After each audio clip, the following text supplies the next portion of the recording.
which that crack gets wider and wider because you filled it up. The next year you go back, you go, oh, it's opened up again, it's got wider, and it carries on getting wider. And all the time you're thinking, oh my goodness, my building's falling down, I need to get it underpinned. And if you just left it alone in the first place, it would have been fine. So if you're going to fill up a crack, and I understand why you would want to fill up a crack, fill up the crack with the same material that the wall was built from. So if it's a sand and lime construction, get yourself a bit of hydraulic lime, mix it with some sand and fill that crack up with the sand. If you've got other situations, if you've got a building which isn't suffering from heave, if it's not built on clay, say it's built on sand as mine are, something like a drain leaks under the foundations and washes the ground away, the ground starts washing away and you find that you've got a crack in the foundations, then you get a crack, then that is something that you can do with the crack repair kit, where you basically chase out the mortar courses, you put in the helical ties, which are stainless steel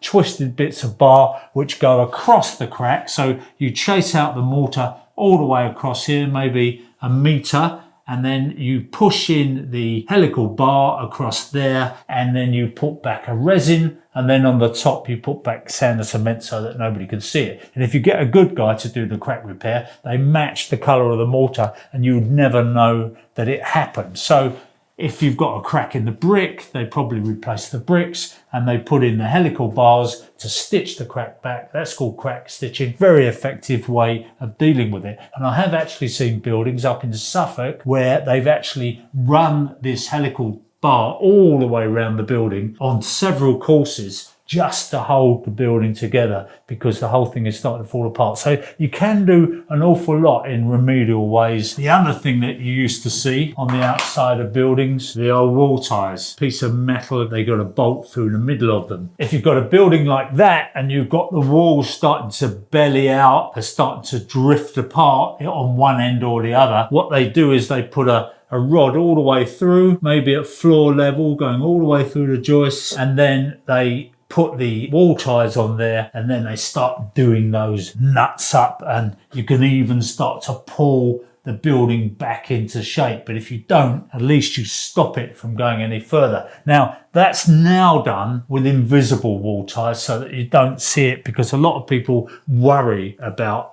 seeing external wall ties. I bought a house that had external wall ties on it and I thought that's fine, there's nothing wrong with it. The mortgage company didn't mind it because basically the problem had been solved. Whatever was happening in that building had now been constrained. But another thing that we do now, we put in some kind of restraints on the wall. We would put in straps on the wall going down the roof, and we would put straps in where we've got floor joists going through the building like this. We would put a strap in across the floor joists that went into the wall to hold the walls together. One of the problems that we got these days is that people want to take all the internal walls out of their house because they had this lovely old house that was a few hundred years old. The rooms were all small in those days. They didn't want to heat huge spaces, but now because we've got central heating and we want lights and air in our buildings, and they might take the back end of the house away, great bifold doors, take all the internal walls away, you're suddenly left with these great big long flank walls. There's nothing restraining them. You might have had some chimney breast going through there at one point. What you've done is you've taken all the chimney breast away and you've left that wall unstable. Very important that when you take anything away in a building, this is a golden rule, you put back